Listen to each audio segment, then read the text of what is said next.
Good afternoon. Welcome back to Passionate World Talk Radio Network, a wholly owned subsidiary of Global Media Network, LLC. Educate, enlighten, entertain. And this afternoon, we are going to talk about on Scam DamNation with your host, me, Lillian Cauldwell, about how do scammers get to you and how to protect yourself.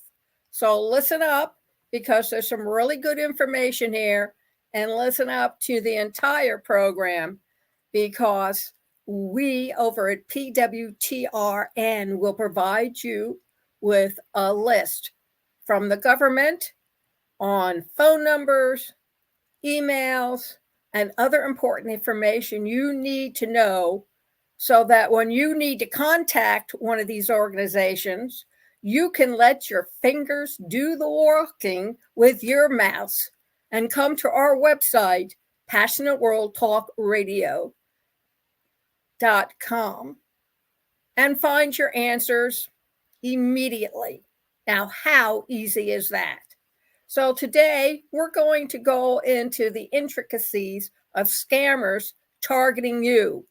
And before you say to me or to anyone else, oh, it's not going to happen to me, guess what? It is. It's a certainty.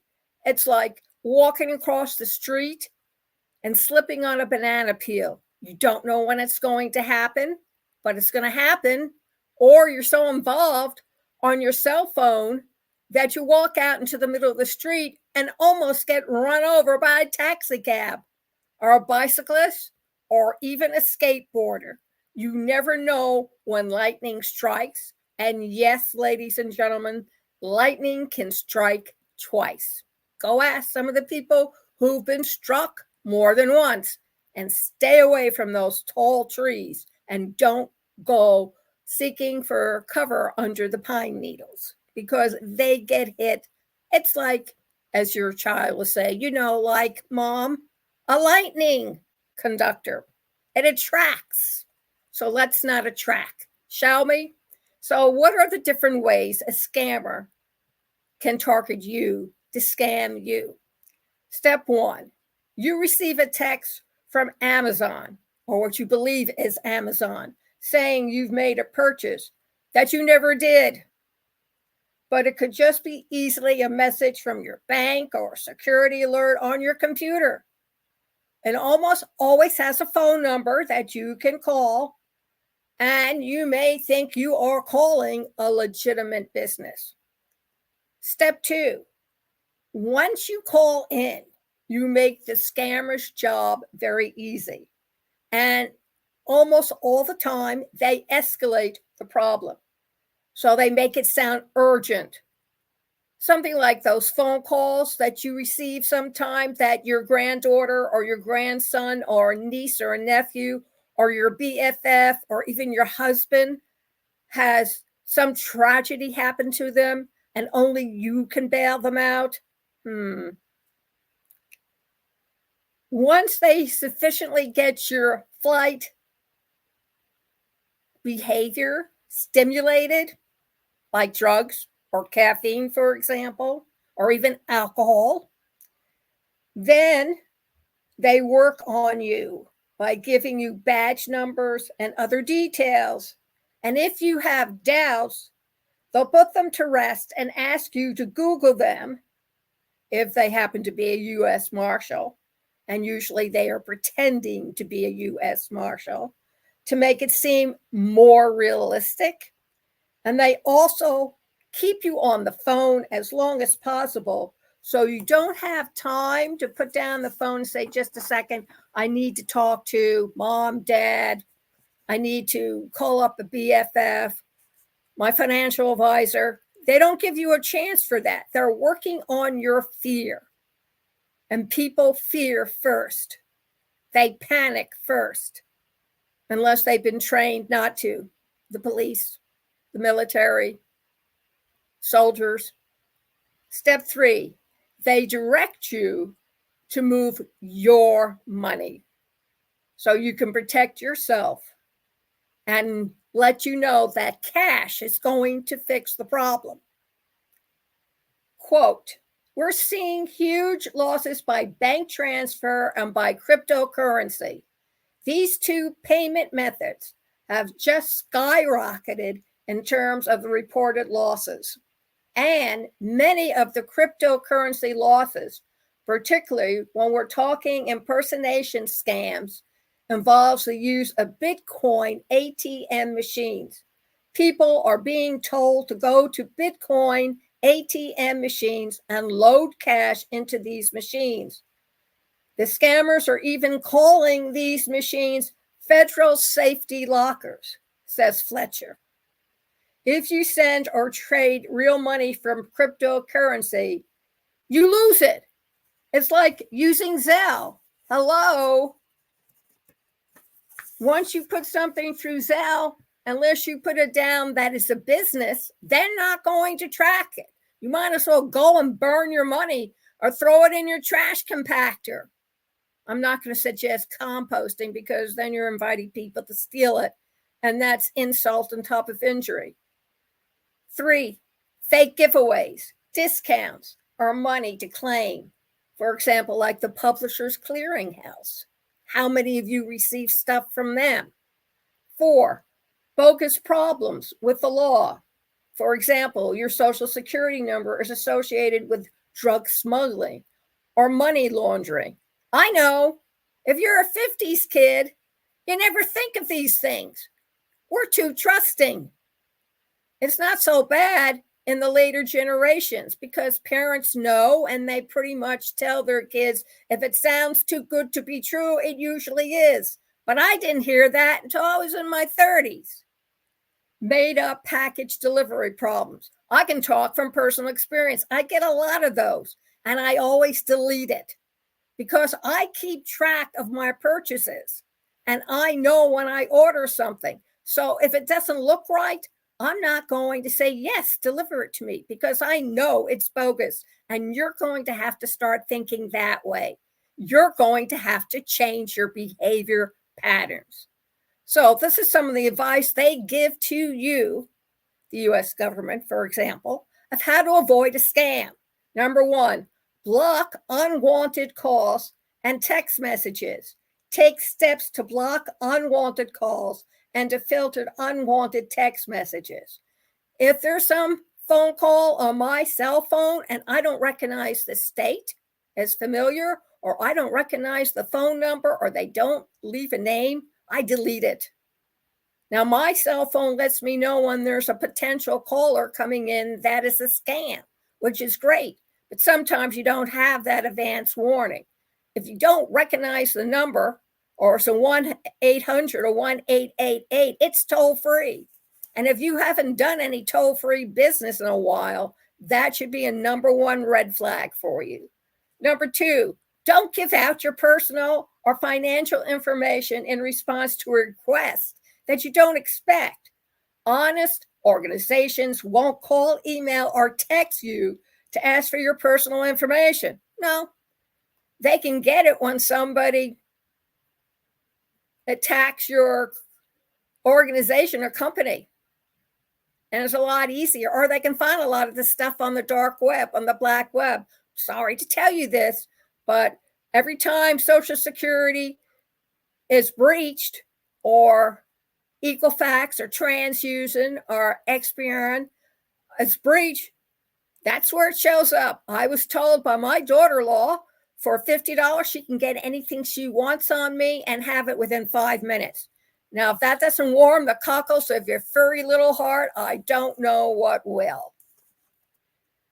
Number 3, if you get an email or text message from a company you do business with and you think it's real, do something first before they start controlling your behavior.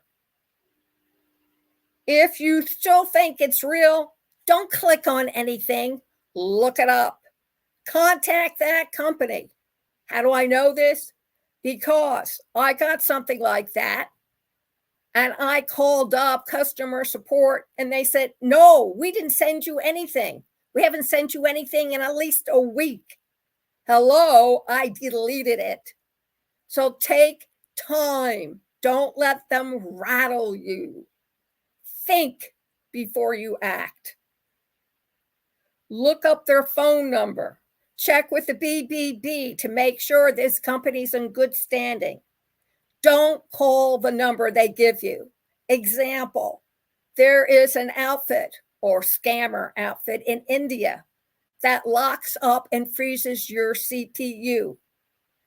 Call their phone number and they'll tell you how much you need to pay. And yet when you start entering the information they give you, what you originally started at one number, you find out all of a sudden you're 10 times more money you have to spend. And then they start sending you out to buy gift cards to call in for certain amounts of money to pay them back for that extra money that apparently you have accidentally spent. Don't fall for it. They're very slick. They've done it millions of times. Just say no. Or better yet, just don't fall for them.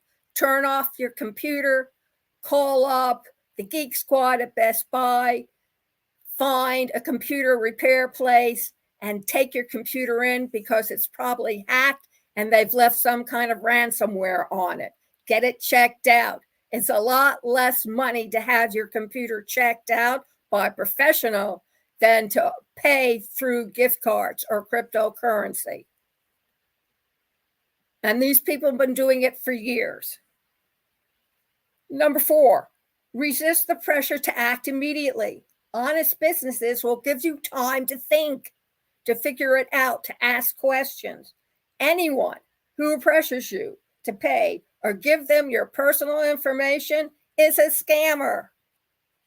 If you feel uncomfortable, if you break out in the sweats, if you feel like crying, that's your body telling you, shut down, get rid of them. Yes, yes. 5, know how scammers tell you to pay. Never pay anyone who insists that you can only pay with cryptocurrency, a wire transfer service like Western Union or MoneyGram. That's like paying with Zelle. Once you pay, it's gone. You don't have any money left.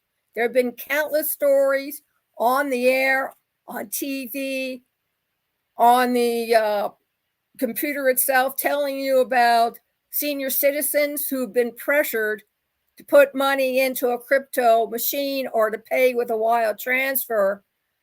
And for some reason, they don't quite make it. And it saves them by their ignorance. If you feel pressure, don't do it. If you can't do something with a clear conscience, don't do it because obviously it is wrong. Yes. Furthermore, try and talk to somebody first before you make any payments or you initiate any action. A friend, a family member, a neighbor, and talk to them and see what they say. Most of them will tell you, hey, this is a scam. Don't do it.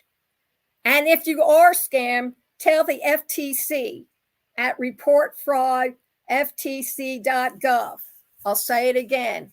Tell the Federal Trade Commission. When my Social Security was breached via Experian Credit Report Company, I contacted the FTC, who also contacted Social Security. The address is report, REPORT, fraud, FRAUD, one word, .ftc.gov, G-O-V. Make a note of it. Keep it on your refrigerator or by your cell phone. Make sure that it's available for you at all times. Change your passwords for your email. I change them every couple of weeks. You don't know. And if you have a name like mine, Elizabeth Cauldwell, it's a very common name like Smith and Jones. So you want to protect yourself at all times. So you're going to change it on your email, financial institutions, computers, and mobile devices, and any other sensitive accounts. Always use two-factor authentication and use a long password. I know people get hysterical with me because my password has 20, 25 letters in it, and it drives them crazy. But guess what? It works. And if it works, keep using it. Or, as for extra protection, I use a 2-word authentication. That's why you don't release personal information. The FTC impersonator rule went into effect April 1st, 2024, whereby it is a rule violation to, quote, materially and falsely pose as directly or by implication a government entity or officer thereof, or to misrepresent affiliation with, including endorsement or sponsorship by a government entity or officer, says Katie Daffin, Assistant Director of the FTC's Division of Marketing Practices, which may deter some of these people.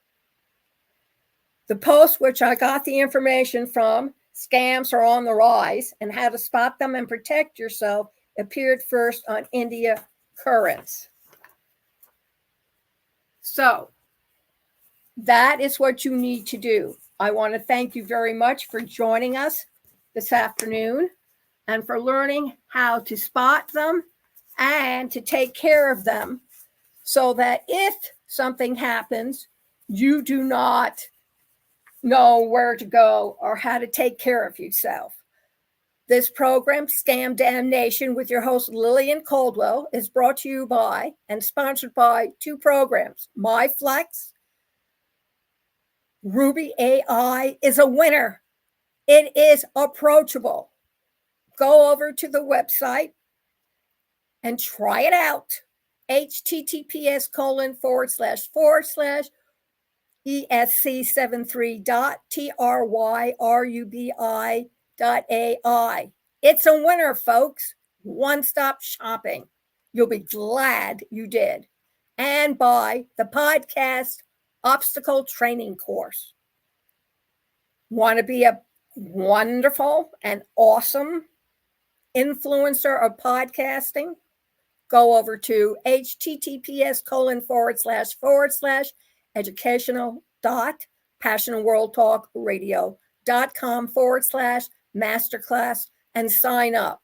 It's from anyone from age middle school, and middle school is determined in different grades. In the Northeast, where I came from, it was 7th, 8th, 9th. Here in Pennsylvania, it's 5th, 6th, and start high school in 7th. So middle school, high school,